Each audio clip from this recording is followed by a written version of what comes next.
Hello, my sweet little noodles. My name is Brittany, and welcome back to my channel. Today, I'll be reading Interview with the Vampire by Anne Rice for the first time.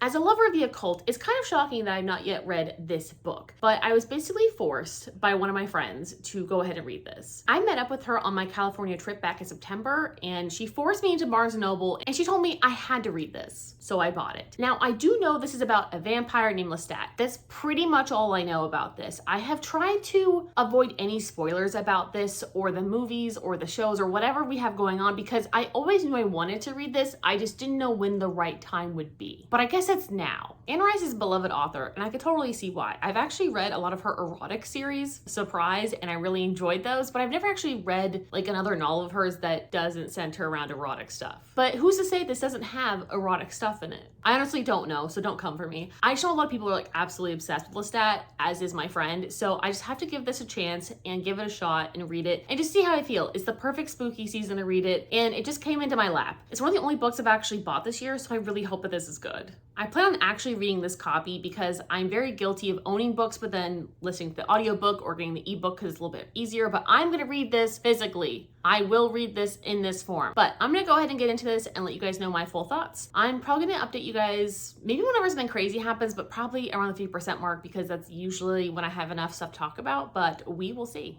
I swear there's something going on across the street. My neighbor's acting just a little too discreet. He's taking trash out in the middle of the night. But when I see him in the day, he's so polite. Every morning he waves as I leave the door. But I see him buying bleach at the grocery store. He's the founder of the whole neighborhood watch. And every week they meet up for classes. Who'd suspect a guy who... So I'm finally a third of the way into this book, on page 113, I believe. And my first gripe is that there are no chapters in this because I understand it's a fucking interview, but you can't give me chapters at least. No, there are some line breaks, but this is told in an interview format because the main premise of this is we have a vampire who is interviewing with a young boy who has like a tape recorder, and he's basically telling his life story to this boy. Now, I do believe that years were talked about, so I'm not sure what year this is supposed to take place, but I'm assuming it's probably the year this was like published, which I believe this was published in the 80s, the 90s. I'll look it up. But so far, the interview format is not really working for me, even though I did read a lot of this all in one sitting. I think it's a really easy book to keep into once you're into it, but like it's not an easy book to like pick up and put back down. Like I need to like be in the moment with this book. And our main character, Lewis, is basically telling his life story of how he became a vampire. So Lewis had his life, started out living with his family. He was in Louisiana. He owned a plantation. He owned slaves. And one day Lestat comes around and wants to basically have everything that Lewis has and turns Lewis into a vampire and holds that against him and wants his family money. But he can't kill Lewis until Lewis signs it over to Lestat. So now they live together.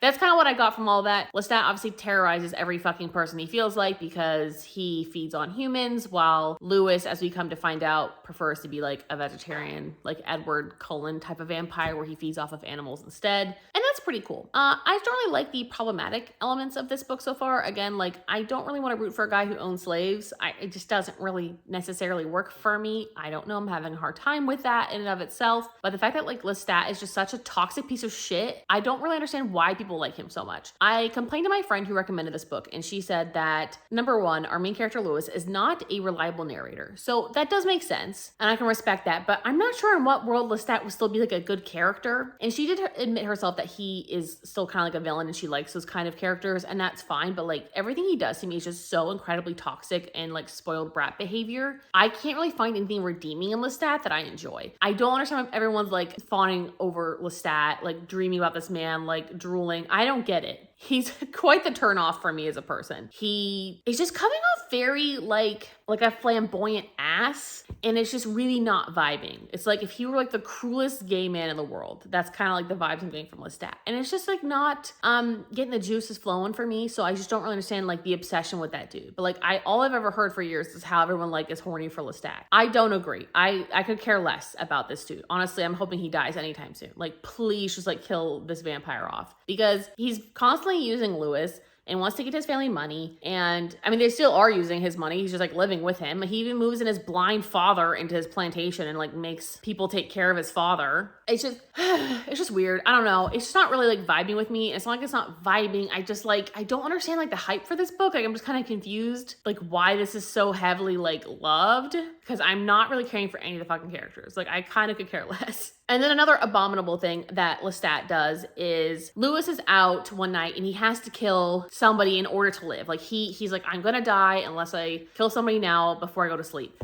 So he feeds on this little girl whose mother has obviously been dead for a couple of days, and she's just like beside herself and doesn't realize that her mother is dead. And he feeds on her and thinks that she's dead. And then when she's not, he's like, okay, well, somebody will find her and take care of her. They do. They take her to like an orphanage and she's all better. And then Lestat comes in and acts like her daddy to take her away. And then he turns her into a vampire. So he turns a 5-year-old little girl into his little plaything. And I don't mean plaything in like a sexual way. I'm just saying like she's now the little doll of the family, and they teach this little vampire kid how to be a vampire. But the problem I really have with Claudia as a character is not her as a character, it's like how the men treat her, because Lewis, who is our main character in this and telling the story, he refers to her in ways that I just don't like. It's very like pedophilic for me. He even says at one point, I don't remember the exact quote, but I'll put it on the screen if I can find it, something about I loved her as if she were my bride. I would have been much more happy if you said I loved her as if she were my own daughter or something. Not as if she were your own bride. That's disgusting. She's in a 5-year-old body. I understand that how many years now have passed, and she obviously is maybe a 20-year-old consciousness in a 5-year-old body, because we don't know how much, it's just that years and years have passed. We don't really know how old she is now, but she's in a 5-year-old body, and they still sleep in the same coffin. So I just... It doesn't vibe well for me. It does not pass the vibe check. That's not okay for me. I don't like that. I don't like little girls being sexualized. And unfortunately, throughout this entire book so far, this little girl has been sexualized where like she's like whispering sweet nothings in their ear. And it's like sensual. And he talks about like how she's talking to me sensually as if I was her lover. And there's even like a part where he was talking about like how they like shared their relationship. And he was like father and daughter, period, lover and lover. No. That's on page 100, by the way. And even after they get her like a child's coffin because she literally asked for it, she still sleeps with him. I don't know. I'm having a really hard time with that. That is the hardest part for me. And I know I'm only a third of the way into the book. I'm only a third of the way into the story, but like, it's just kind of giving me the ick. And I put it down for a hot minute just because I need a break. I'm just like a little like, ugh. And I have to see where the story is going. Like, obviously she's a lethal little shit and she's out there killing people and she's just like her uncle Lestat. That's cool. But I don't like this whole relationship right now. It's giving me the ick, and I just really hate Lestat. Like, everybody talked about how amazing he is, and I was expecting like a really good dude that I want to root for. And I can root for a villain, but like he's just a whiny little bitch and I don't like him. So that is my third of the way update. I was gonna finish this a lot sooner, but it's just been a lot harder to get through than I thought. And I did put the request on audio for this because I was gonna try to read this physically, and it's not like terrible to read it physically. It's a really great paperback. That's why I bought this copy. But I feel like it might go faster if I listen to it because obviously it's like in an interview format and like it might be a little bit easier to read. I don't know.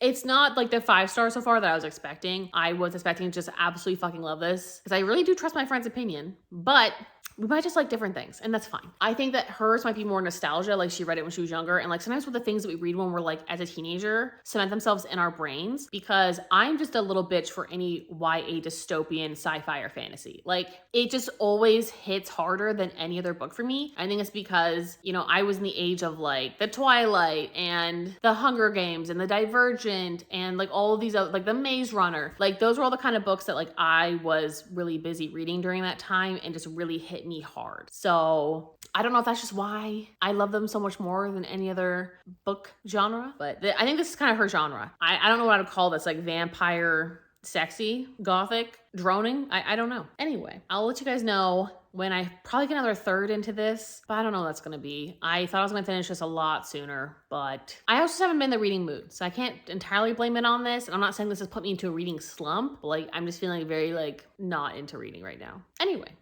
talk to y'all later. I'm in the dark where nobody sees me. You hear my heart, a lovely melody beating. You take my hand, ask me to dance.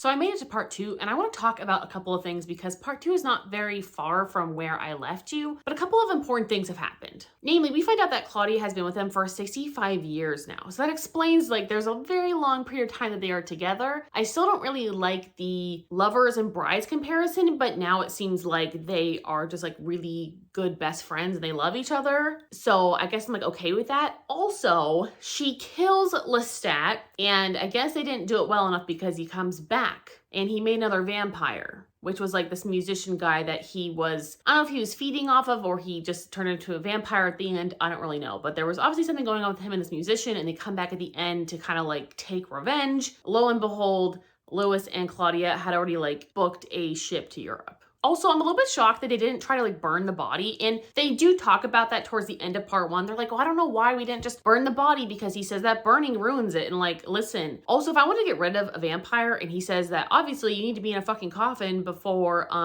dawn breaks, I would have just left the body out. He would have immediately disintegrated or whatever's supposed to happen instead of burying the dude. I just feel like that was a very odd way of doing it. Like maybe I'm just a murderess and I really think about how to kill somebody, but if those are his weaknesses, I would just let the fucker out. I would have just left him out there, like out in the middle of the countryside with nothing to protect him, no shade, nothing, so he could just be obliterated. And that's what I would have done. Also, what I probably would have done actually is light him on fire and burn the body to as much of a crisp as possible. And then whenever day breaks, it'll finish the job. Problem solved. Also, I wanted to point out that 2 pages from where I last left you, already some weird gross shit happened between Claudia and Louis. So she's obviously upset that he's the one who like took her life and then Lestat turned her into a vampire, yada yada. So I'm gonna start with, she said to me, I don't despise you. I wakened. She slipped off the high rounded damask cushion and came towards me, covered with a scent of flowers, the petals in her hand. Is this the aroma of a mortal child? She whispered. Louis, lover. Girl, ew. Just ew. Like, again, I feel like that's really gross, and I don't care if you guys have been together for 65 years, she's still in the body of a child, and it just doesn't really work for me. Not a fan. And then, of course, the next page we find out the sleep of 65 years has ended.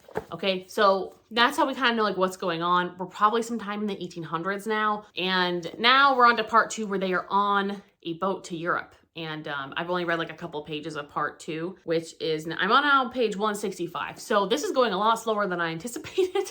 I really thought I was gonna be done with this a lot faster.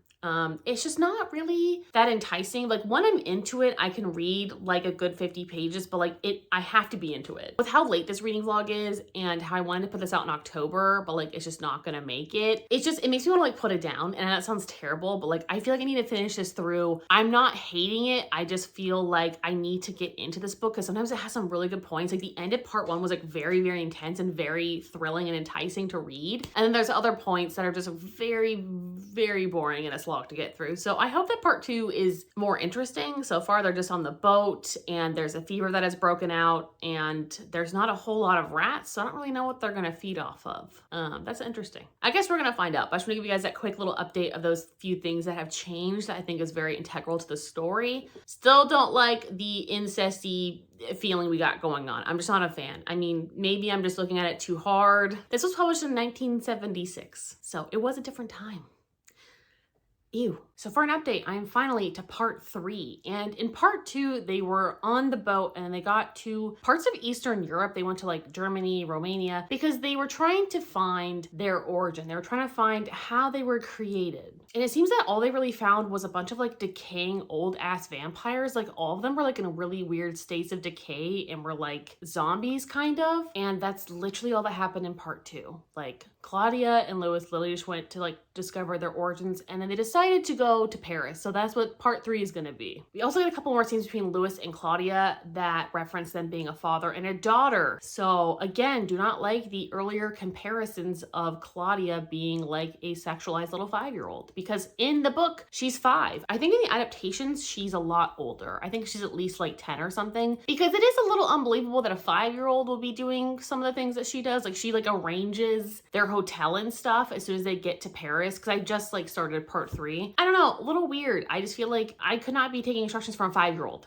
Maybe a 10-year-old, I'd be like, okay, I guess her dad told her, but a 5-year-old planning an entire trip in Paris. I understand that she obviously is not 5 years old, like mentally, and that's fine, but like, I just feel like it's a little unbelievable and a little ridiculous. And I think that's also why this book is hard for me, because the fact that he's telling this to a dude in like one sitting, like they don't even like take breaks or anything really, like this is literally all one evening. Like he's telling him everything in one evening. And I like whenever they like have a break or like he makes a mention at something, that makes it a little more believable, but otherwise it feels like I'm reading a very, very long-winded fucking story. If I was the boy in the story, I'd be bored out of my fucking gourd. So I'm now gonna continue on into part 3. I don't know if there's anything past part 3. I really don't know. I should have researched this a lot better, but I'm past page 200 and I feel like I'm closing in on the end, and I'm dying for it, because honestly this book has put me in a reading slump. Like I'm struggling to read so bad, especially ever since I started this. Like I've noticed a huge decline in my reading. I've read literally this and that's it for like almost 2 weeks now. It has just been an absolute fucking struggle because I thought I was gonna love it, and I really like some parts of it, and some parts of it I find easy to read, and other parts are just like a slog to get through. And I think in part is like me as a reader, I do not like really, really long paragraphs, especially like when there's no dialogue like that's always happening, because I just get lost and I don't care. Like I need better line breaks, especially because there are no chapters in this. It's always a relief when you get to a part, but I've only gotten to 2 of them so far. So I just looked and there's only 4 parts. So I'm on the 3rd part and I'm dying to get through this bitch. Like I'm just dying to get through it. Even though like I really love my paperback, I chose the perfect copy for me. I love the cover. I thought I was gonna love this so much more than I do. And it's not even just like the story is more boring than I thought. I just have a really hard time with anything like pedophilic. Like I really have a hard time with it. And this book has just unfortunately colored my opinion of it so far because of how the young girl was described and how she was acting. I just feel like it was unnecessary, and if that wouldn't have happened, I would definitely be rating this book a lot higher. I've avoided spoilers of this book for like literally 30 years of my entire life, and nobody told me that it was like pedophilic. Like, I feel like nobody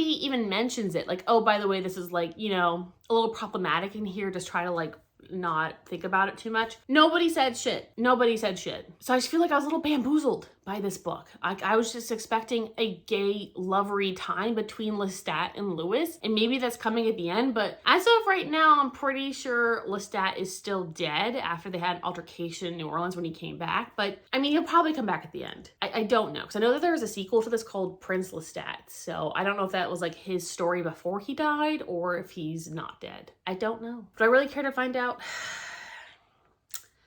Also don't know. Why do you seem so scared? All I wanted to do was play with you. Please come and play with me. I'm so lonely. You're not afraid of the dark, are you? Are you? Are you? Are you? Don't be afraid. Don't be afraid. Don't be afraid. Don't be afraid. Come with me. Don't be afraid. Don't be afraid. Don't be afraid. Come with me. All I wanted to do is play with you. Come with me. Don't be afraid. Don't be afraid. I will show you where I play hide and seek. Come with me. Do you want to play hide and seek? Come with me. You hide and I'll find you. You're going to die in there. Don't say I didn't warn you. I know things no one knows. You're going to die. Guess who finally finished part 3? Me. And I wrote down every single time I was disturbed by the imagery of women and children, and I will be discussing that at a later time. But in part 3, Claudia and Louis go to Paris, and when they are there, they find like a band of vampires that have a theater performance where they kill someone live on stage, which was interesting, and again, never discussed, which was weird. Like, I feel like this book does that thing where it like has something happen and then nobody ever talks about it again, and it's just like something that's like really out of left field and something that people would discuss. Like, do the humans really think that they watched a performance? Because it seemed pretty real to me, but I guess they could just think it was like good entertainment. I don't know. I feel like that should have been like described a little bit better. Maybe like they had like entranced the humans, which doesn't seem like they really have that ability. So I don't really know how that would happen, but again, a little weird. And anyway, they come upon this band of vampires and they feel less alone and they kind of find out a little bit more about how vampires kind of work. And of course, Louis starts falling in love with the main leader named Armand. And while we're there, Claudia also just like has this existential crisis where she wants like a woman companion, not like sexually or anything, but like she wishes she could have like grown up to be a woman. And that's something that she accuses Louis of like robbing her of that experience. And so she asks him to turn Madeline, and then Madeline is like Claudia's now companion, so that way Louis can be free with Armand. And it ends in a fucking bang. Like, I will say that there are some really crazy moments in part 3. So Lestat basically comes back and tells them what Claudia did, and he wants her killed because of it, because with this band of vampires, like that's like their one rule is you don't try to kill another vampire or succeed in doing so. And since Claudia killed Lestat, they apparently are holding Louis responsible, and so they literally lock Louis up in a coffin and bury him alive. And then later on that evening, Armand gets him out of it, and then he obviously awakens and he goes back to the theater to find out that Claudia and Madeline have been murdered. And that was honestly fucking heartbreaking, because she was like literally turned to ash. So I'm assuming they like let her in the courtyard and like locked her up there or something, and then she burned whenever the sun came up. Like, that's not all very clear, but it was quite clear that she was gone, like ash. So that was quite a pivotal turning point in this book, which I really enjoyed. And then Lestat is like, oh, like come with me. And he's like, fuck off, dude, I'm not doing it. And then he decides to live with Armand, even though like he resents Armand for like letting it happen. And then at the end of part 3, they decide to go live in New Orleans. And I think that's kind of where we end up. So I'm going to try to finish part 4 tonight, because it's only, I think it's like 30 or 40 pages. Like, it's not a very long part, which is great because I'm kind of done with this book. Like, I'm having those moments where like I actually really enjoy the plot and I find it quite thrilling and interesting. But then we have those quotes where women and children are talked about in like a really disgusting manner. And I guess it's like trying to lend to the eroticism that apparently is so talked about. But I don't think infantilizing women or sexualizing young children is like my thing, and I don't really think that's erotic, and I don't think it's cool. So that's what's like really holding me up for this book. Like, if that was not in here, this would be a much higher rating. Like, it just severely detracts from the story for me. I just can't get behind someone who talks about children like that, especially because we're seeing from his point of view the entire time. Louis is telling this entire story, so whenever he's talking about this or describing things, it's really fucking gross. I just cannot relate. I don't want to see from the view of someone who looks at people like that. It's disgusting. I'm sorry. Like, it's just really gross. And apparently it doesn't get any better, even though the book Prince Lestat is the one my friend really recommends, because that one's like a 5-star. But she said if you're not okay with that, you're not gonna like it. So I guess Lestat also sexualizes Claudia, who's in a 5-year-old body. I can't. Anyway, I'm gonna get to part 4 and then fill you guys in tomorrow, because I am ready to be done, honey. So I finished this book last night, and the rating of this is going to be incredibly difficult, because whenever there are not children or women in this book, I really like it. I like the plot. I think it's very tantalizing and interesting to read, and the last part kind of broke my heart in a good way. Like, it was a really good ending, and I love a good ending. Like, Anne Rice knew what she was doing with that ending. I literally just have problems with the way she describes women and children. Like, I'm just not okay with some of the quotes that I'm going to bring up in just a moment. If those were taken out of the book, this could easily be rounded up to 4 stars. That says something. But with the quotes still in there and how gross it was to me, I'm going between a 2 and a 3. I just really don't know how I feel about this book, because I like the overall story, and I can totally see how this has set the course for other vampires and other vampire stories from then until now. But I just don't know if I can get behind the descriptions, because it's not just me who felt that way. I literally looked up reviews and other people also felt that way. It's just the descriptions are not okay. They're not okay. But let me sum up part 4. In part 4, he goes back to New Orleans, and lo and behold, Lestat is also there, and he ends up following a young man who was turned into a vampire, and it leads him to Lestat, and then Lestat sees him and is like overjoyed from seeing Louis, and is like, Louis, like, come stay with me. And like, Lestat has lost his fucking marbles. Like, he is like gone. It's like actually sad to see like how decrepit he is, and he looks like he's like dying. He's like completely lost it. Like, he's been killing things and then just like leaving them in the room, which Louis said is like not normal for vampires to do that. And it was also really heartbreaking, because the young man who Lestat turned to a vampire brought a young baby, for Lestat to like drink from to like survive. And he's like turned it down, which is surprising for him, but he was like, I can't drink this innocence. And I was really worried about that baby. I was concerned for that child, But Lewis basically says like, fuck off, I'm not interested in living with you, rot in hell. And just Lewis is like, are you gonna stay? Are you gonna come back to visit? And Lewis just leaves. Like, my heart cracked open because it was just so sad. And then Lewis takes the baby and like puts it back in its cradle and then like moves on. And then it goes back to present day where he's telling the story to the boy and he's like, okay, and that's it. And the boy's like, that's it? And then the boy asks himself to be turned into a vampire and Lewis refuses. And then Lewis bites his neck, I think sucks from him a little bit, and then leaves him for like kind of dead. So I don't think he knows he's gonna be dead. I think he just thinks like, you know, hopefully he'll learn his lesson. But the boy wakes up and listens back to the tape and finds out where Lestat is because he's gonna obviously like ask Lestat to like turn him. I think honestly that was a really good ending and I really, really liked it. It was very interesting. And again, every part that doesn't have women or children in it, I actually really like because I just do not like the way they're described. Like almost the first 100 pages I read in one sitting because we didn't get to Claudia until like the end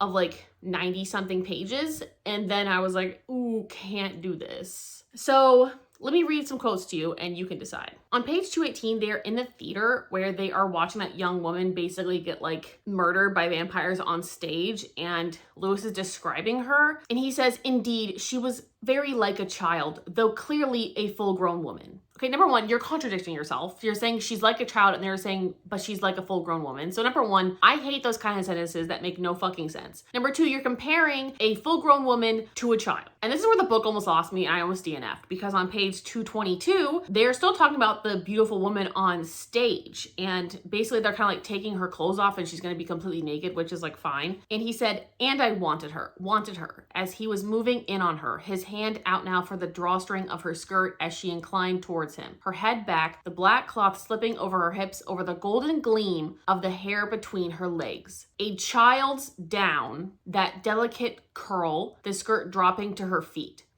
I don't think I need to say anything about that. The fact that he's like literally comparing her pubic hair to a child's. I'm sorry, is there any other way to read that fucking sentence? Is there literally any other way to read that fucking sentence? That's disgusting. Disgusting! And again, on page 225, there's some more pedophilia that is like specific because there's a young boy with the vampires that they obviously like have as like a pet or like a toy or a companion, whatever you want to call it. It says a young boy. And it says the sight of the boy brought back to me in a shock the teasing pleasure of the naked woman on the stage, her prone body, the pulsing blood. And I can understand that this one might be talking about the fact that obviously it's a mortal child and like the bloodlust, but like it is a young boy. You're talking about the sight of the boy brought back the teasing pleasure of the naked woman. Again, I just don't feel like there's any way to like read that. I don't think that can be argued for the fact of just bloodlust. Like, why did you have to say that? Like, why did you have to compare him to the naked woman you just watched on stage that you wanted? That's not normal. That's not normal.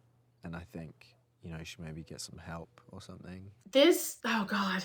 On page 228, I literally can't read this. The young boy who's like the pet, like the whatever, he offers himself basically to Lewis and he's a young boy and he comes closer to him and he said, I saw the bluish bruise on his tender neck. He was offering it to me. He was pressing the length of his body against me now and I felt the hard strength of his sex beneath his clothes pressing against my leg.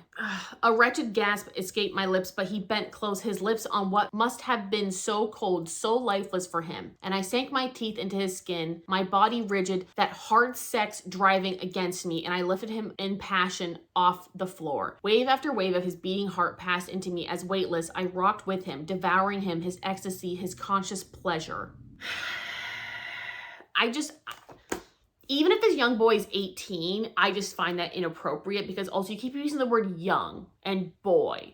If you said like young man, I think I might be more okay with these kind of things, but it's like, I'm imagining like a little 6-year-old boy like doing this. It's just so gross and I don't think it's erotic to think of a little kid having an erection against your leg. I'm sorry. We got a couple more, guys. We got a couple more. On page 246, Claudia is basically trying to tell Lewis that she's in danger, like Armand wants to get rid of her because he wants to be with Lewis. He basically said that you take my love for granted always, that we are wed. So again, insinuating that like they're a married couple and she's in a 5-year-old body and he raised her from a 5-year-old child. And here on page 252, Armand is basically trying to convince Lewis to like leave. And he's talking about like how sad that would make him. And he was like to leave Claudia, who was my daughter and my love, which is not the worst quote in this book. I'll say. But again, the fact that it's like separated and weird. And then on page 257, Claudia basically finds Madeline and she wants to obviously add Madeline to the family. And Lewis is here describing her. He says, and she was looking at me with two calm violet eyes and a child's mouth that seemed almost obdurately soft, obdurately the Cupid's bow unsullied by paint or personality. So you're comparing who he obviously admits is a full-grown woman. This woman has lost a child, which is why she's so drawn to Claudia. And he's describing her as having a child's mouth.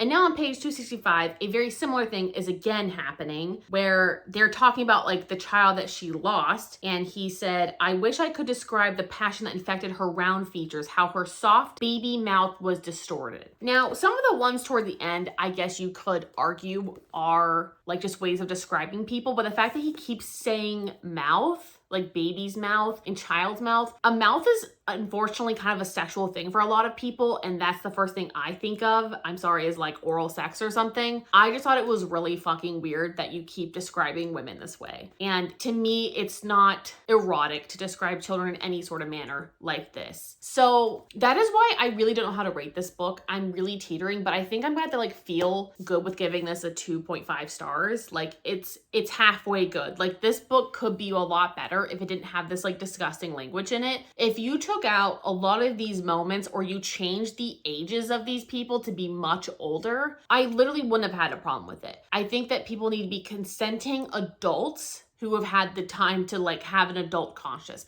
I prefer after the age of 25, but I don't even think Lewis is that old because at 25, that's like when your frontal lobe finally fucking develops, okay? So I don't know about this book, guys. I really don't know. The ending of this book really gave me the feels and I felt really good about finishing it. But then when I'm just rereading those quotes, like I literally feel sick to my stomach. So that's what I'm saying. Like every single time I would read one of those quotes, it would take me out of the story. And that's a damn shame because the story in itself, I think is quite good and it's very interesting. And I don't mind some gay eroticism between two adult vampires. Like that doesn't bother me in the slightest. I think that's great. I would have liked to have seen that more, honestly. It's just like everything in here about children or women is just not okay. So I think I'm gonna go with the 2-star. I really don't feel like going any higher is like okay for me with like what I've read. Like I literally debated DNFing this at multiple points because I just kind of couldn't take some of those quotes. I couldn't take how they were talking about people. I just thought it was really gross. And would I recommend this? I think you should go into it knowing what I've told you because I did not know. And at least if I would have known, I would have been prepared for it because it literally took me by surprise. That's all I have to say about this book. And will I ever give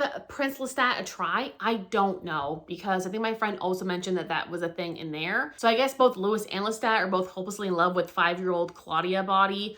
I don't fucking know. But anyway, thank you guys so much for being here for this. This was a journey and it's coming out a lot later than I intended. I originally wanted to have this out in October, but with how difficult this was for me to get through, it just was like not happening. So thank you for bearing with me. Now, if you've read this book, please leave your comments down below and please let me know if the sequels are worth my time or if they just get worse. Because honestly, with this already being a 2-star, I generally would not look into the sequel in the first place. Maybe I will change my mind. If they ever reprint this book and fix some of those things, I definitely could be persuaded. But anyway, thank you guys so much for watching. Have a lovely day.